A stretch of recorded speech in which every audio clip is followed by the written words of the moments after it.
Nuk ka asnjë arsye për ta vazhduar blokadën, mundësitë janë për ta zhbllokuar që sot, ishin për ta zhbllokuar që sot, mirë po nuk u shfrytëzua, madje u shfrytëzua foltorja e kuvendit edhe për dhënë deklarata që edhe në vazhdimsi do të vazhdojë të mbetet e bllokuar. Kuvendi duhet konstituohet, nuk ka alternativë ndaj konstituimit kuvendit, dihet qartë kush i bën propozimet, si bëhen propozimet dhe si shkon procesi, mirë po deri tani ende nuk kemi asnjë progres në këtë fushë. Të gjitha këto janë filma, të gjitha këto janë madje edhe filma jo kreativ,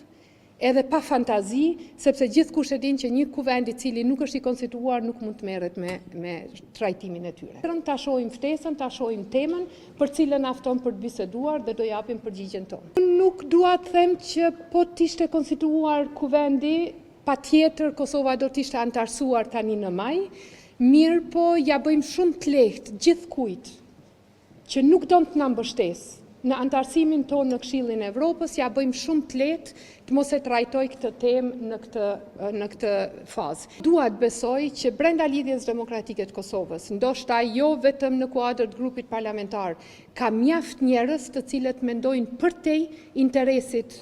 personal, edhe që ata njerëz do të arrisin presionin ndaj kryetarit të tyre Abdi Xhiku, edhe ndaj LDK-s në përgjithësi, me qëllim që LDK-ja të bëjë një lëvizje pozitive në të mirë të Kosovës.